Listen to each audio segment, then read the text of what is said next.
Kalau kita lagi stres, lagi banyak masalah, lagi kalah, lagi drop, lagi apa, terus disuruh tiba-tiba bahagia, apa ya bisa. Bahagia itu ya tetap diusahakan. Bukan sesuatu yang datang begitu saja.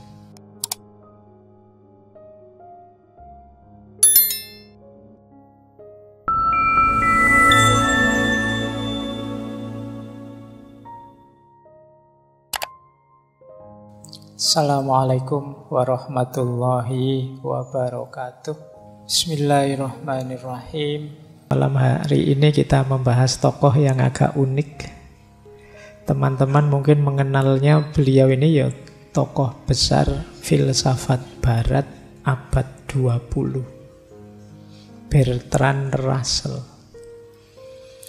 Beliau ini sebenarnya ahli filsafat analitik. Beliau ini ahli matematika, ahli epistemologi, ahli filsafat ilmu, dan banyak ahli-ahli filsafat yang lain, termasuk yang paling terkenal sampai beliau nanti dapat hadiah Nobel tahun 1950, itu beliau menulis buku yang judulnya History of Western Philosophy. Jadi beliau ini juga ahli sejarah filsafat. Mungkin teman-teman pernah baca bukunya atau buku tipis kecil judulnya Problems of Philosophy. Dan karya-karya beliau banyak. Kalau buku sekitar 60-an. Kalau artikel sekitar 2000-an. Ya.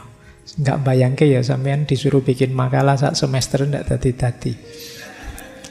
Dia bisa nulis artikel 2000. Ya memang orang pinter. Beliau IQ-nya kabarnya 180. Lumayan ya tinggi. Mungkin selisih sedikit dengan kalian. Yo, bedanya kalian tidak diukur gitu aja. Makanya jangan diukur IQ-nya. Jadi itu Bertrand Russell, termasuk dari keluarga bangsawan Inggris. Kakeknya itu jadi Perdana Menteri 2 kali zaman Ratu Victoria. Cuma beliau ini umur 4 tahun sudah ditinggal mati 2 orang tuanya dan saudara perempuannya. Diasuh oleh kakek neneknya. Cuma kakeknya 2 tahun kemudian juga meninggal. Dari sisi ini mungkin agak pahit kehidupan beliau. Tapi ya karena anak pinter, cerdas, ya karir akademik beliau luar biasa. Beliau ini menikah 4 kali. Menikah 4 kali bukan berarti istrinya 4 ya. Menikahnya 4 kali dalam arti menikah terus meninggal, menikah terus meninggal. Tidak di satu waktu terus 4. Jadi ya mungkin ini juga bagian dari pahitnya hidup beliau. Menikah terus meninggal sampai 4 kali. Tapi beliau panjang umur. Kelahiran 1872, meninggalnya 1970. Jadi 97-98. Dan jangan salah, umurnya panjang tapi perokok berat. Nah, ini antitesisnya teorimu kan? Kan kamu bilangnya rokok membunuh, mulai Russell itu sampai umur 97-98 kemana-mana masih pegang cerutu. Itu rokok kelas berat itu. Jadi ini beliau ya kritis orangnya, sehingga sempat mengalami di penjara, sempat mengalami didenda. Beliau ini karena kritisnya pernah didenda dan dihukum 100 pound sterling. Tapi beliau tidak mau bayar. Akhirnya teman-temannya yang bayar dengan cara bukunya dilelang. Ini buku-bukunya Russell di kampus ini, ayo dilelang buat bayar denda, biar dia bebas. Dan beliau juga sempat menikmati penjara. Sampai ketika nanti pindah ke Amerika, ngelamar jadi dosen, itu ditolak karena melihat CV-nya. Kok pernah di penjara, pernah ngeritik pemerintah, dan lain sebagainya. Ya meskipun nanti tetap karir beliau di bidang akademik luar biasa. Karya-karya beliau luar biasa. Malam hari ini setengahnya kita semacam bedah buku ya. Kita bedah salah satu buku kecil beliau yang judulnya itu The Conquest of Happiness. Kalau diterjemahkan menaklukkan kebahagiaan. Buku ini luar biasa menurut saya ya. Ini buku tentang kebahagiaan yang versi rasional saja, pakai akal saja. Beliau ini mungkin agnostik atau antiteis. Tidak percaya dengan metafisika dan ketuhanan. Nah, malam hari ini kita belajar kira-kira kalau pakai akal sehat, akal rasional saja, seperti apa sih kebahagiaan itu. Nanti minggu-minggu selanjutnya kita ambil model yang berbeda. Menurut Russell, buku ini sangat ringan. Makanya beliau bilang ini, buku ini tidak ditujukan kepada yang terpelajar. Nah, kalau kalian merasa terpelajar, tidak untuk kalian. Ini buku terlalu ringan, bahasanya Russell begitu. Meskipun saya tidak jamin kalian baca bukunya paham. Jadi kata dia ini sangat ringan. Tidak untuk yang terpelajar atau untuk orang-orang yang bisanya cuma ngomong saja. Mereka yang menganggap masalah praktis hanya sebagai sesuatu untuk dibicarakan. Ini tidak hanya wacana, kata beliau. Tidak ada filsafat atau pengetahuan mendalam akan ditemukan dalam buku ini. Saya hanya bermaksud menyampaikan beberapa pernyataan yang bersumber dari common sense. Saya berharap begitu. Di common sense itu ya pengetahuan umum saja tentang kebenaran-kebenaran umum, bukan kebenaran filosofis yang mendalam. Semua yang saya klaim sebagai resep yang ditawarkan kepada pembaca memang seperti itu adanya. Sebagaimana ditegaskan dari pengalaman saya sendiri dan pengamatan saya. Jadi dasarnya pengalaman hidup beliau sendiri dan pengamatan beliau. Dan ternyata semua itu telah meningkatkan kebahagiaan saya setiap kali saya bertindak sesuai dengannya. Jadi kalau ditanya buktinya apa teorinya ini hebat, saya membuktikan sendiri. Saya termasuk orang yang bahagia. Mungkin karena itu umurnya panjang. Sampai ngerokok saja tetap panjang umurnya. Mungkin karena bahagia. Kalau kalian kan ya sambil ngerokok sambil stres ya mesti aja. Umurmu pendek mesti. Kekokean pikiran. Atas dasar ini saya berani berharap beberapa di antara sekian banyak pria dan wanita yang menderita ketidakbahagiaan mungkin menemukan situasi mereka di diagnosis. Jadi mungkin diagnosa saya ini cocok dan ada metode untuk keluar dari situasi tidak bahagia. Banyak orang tidak bahagia bisa jadi bahagia dengan ikhtiar yang diarahkan dengan baik. Dan untuk itulah saya menulis buku ini. Jadi buku ini sangat rasional, sangat praktis tentang cara untuk bahagia. Secara umum isinya dua. Apa yang membuat kita tidak bahagia dan sumber-sumber kebahagiaan itu apa saja. Jadi ini berteori tentang kebahagiaan Russell ini. Ini agak unik karena biasanya beliau ini ahli matematika, yang dibahas logika, yang dibahas analitika dan lain sebagainya. Baru di buku ini beliau membahas tema yang agak ringan. Yang menurut beliau ini orang terpelajar mungkin ini terlalu enteng, kurang berat. Makanya tidak untuk yang terpelajar. Ya, kalau teman-teman membacanya masih berat, berarti kita levelnya masih di bawahnya yang tidak terpelajar. Wong ini untuk yang tidak terpelajar. Baik, kita mulai ya belajar tentang kebahagiaan. Menurut beliau, seperti apa sih bahagia itu? Nah, judul bukunya Conquest of Happiness, penaklukan kebahagiaan. Karena menurut beliau, kebahagiaan itu harus ditaklukkan. Ini agak beda ya dengan kemarin-kemarin di beberapa sesi kebahagiaan ada teori bahagia itu tidak usah dicari-cari, tidak usah diusahakan. Cukup kita rasakan bahagia sekarang, ya bahagia. Itu dibantah oleh Russell, apa ya bisa. Kalau kita lagi stres, lagi banyak masalah, lagi kalah, lagi drop, lagi apa, terus disuruh tiba-tiba bahagia, apa ya bisa. Bahagia itu ya tetap diusahakan. Bukan sesuatu yang datang begitu saja.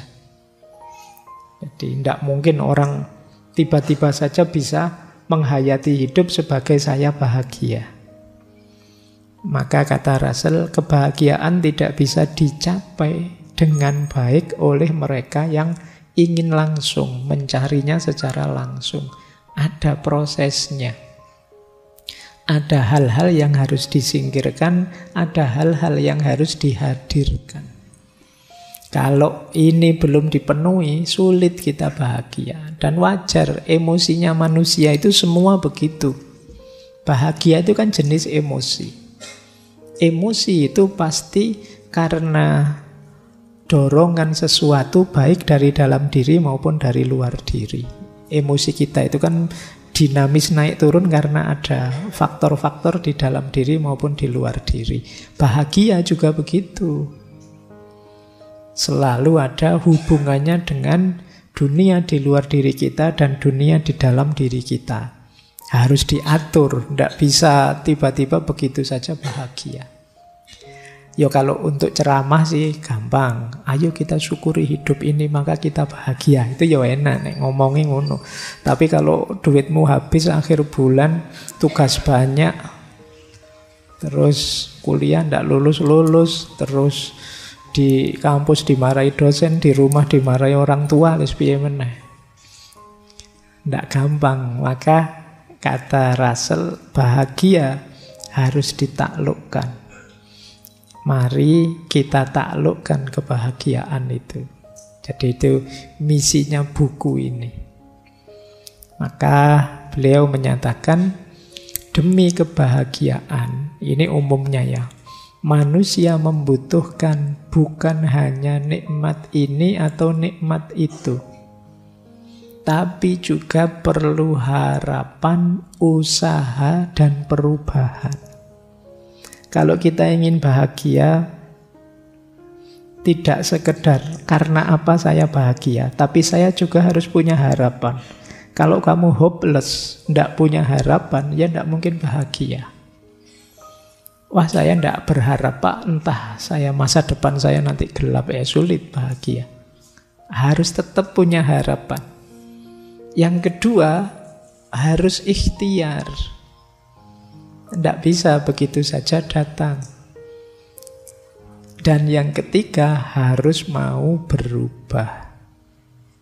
Kenapa harus mau berubah? Lah kalau kita tidak berubah, situasinya tidak akan ganti.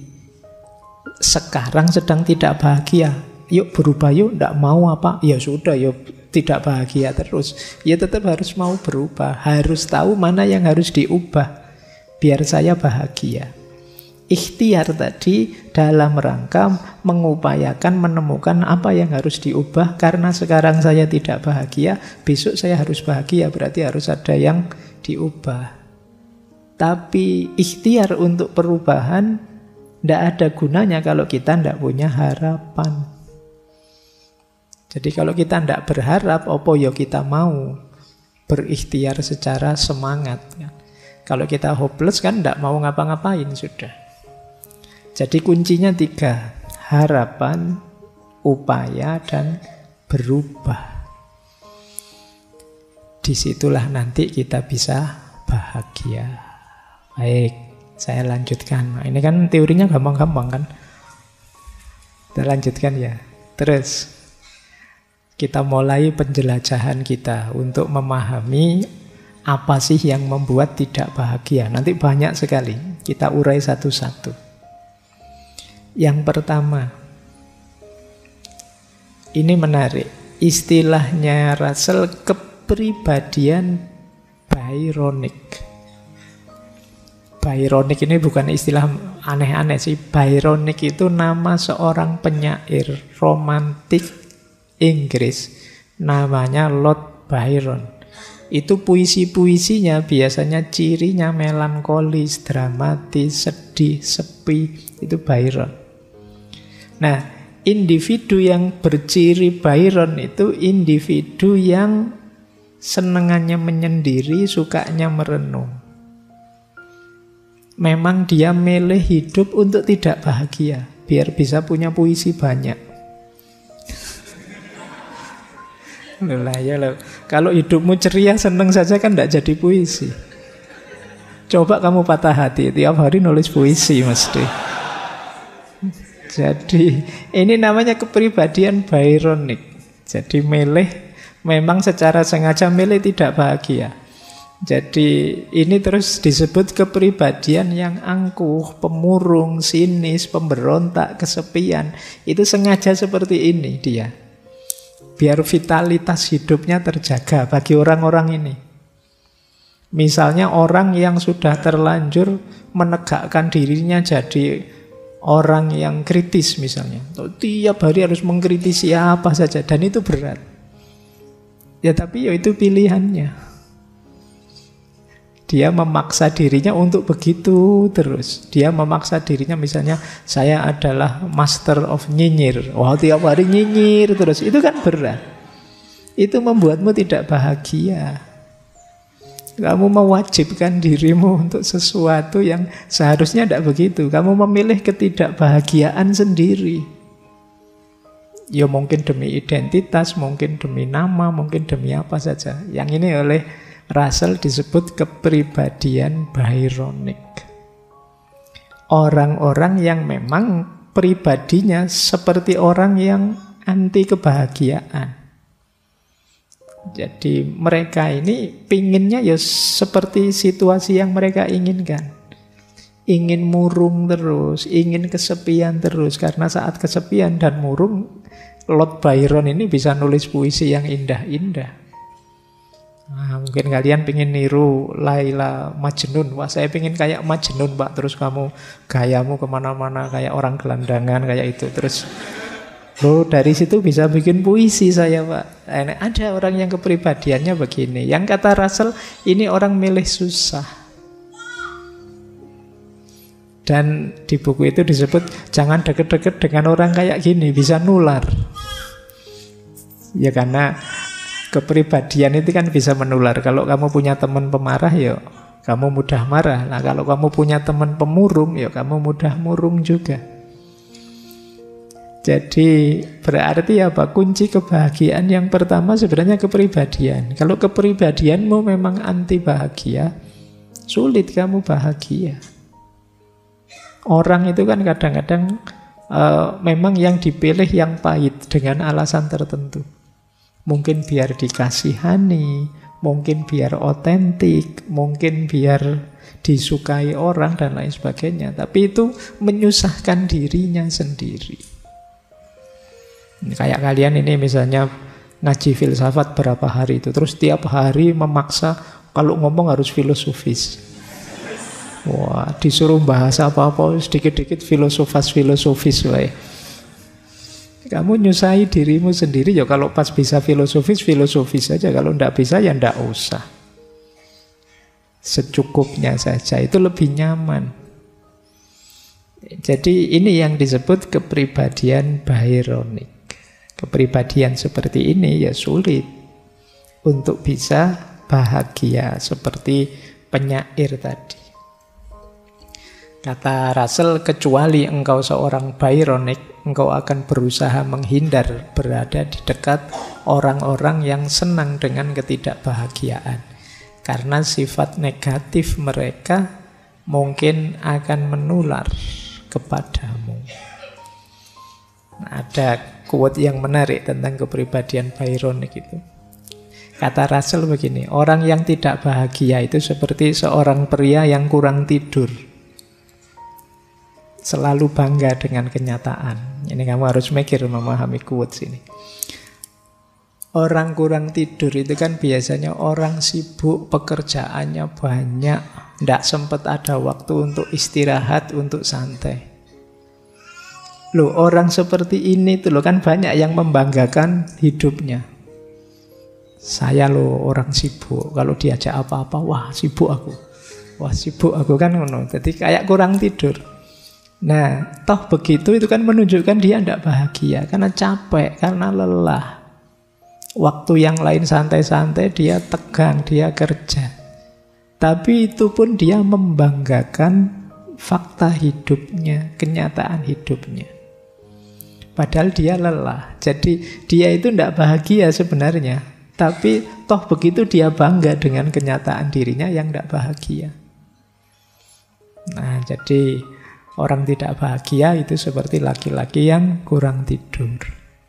Dia selalu membanggakan kenyataan hidupnya. Padahal yang dia banggakan itu orang lain melihatnya kasihan. Sampean kerja keras mati-matian jungkir balik buat apa? Tidak bahagia. Lu biar saya bahagia, tapi kerjanya sendiri tidak membuat bahagia. Itu pun dia banggakan fakta hidupnya. Nah, ini salah satu quote yang berhubungan dengan jenis kepribadian Byron tadi. Kalau kalian ingin bahagia, kalau punya mindset seperti ini harus diubah. Hidupmu tidak santai, tidak nyaman. Meskipun kamu tutup-tutupi dengan ideologi, idealisme, macam-macam, kamu kasih alasan, daki-daki, intinya kamu tidak bahagia. Kan itu saja. Kan tidak penting alasan itu. Yang penting kan kamu yang menjalani dan merasakannya.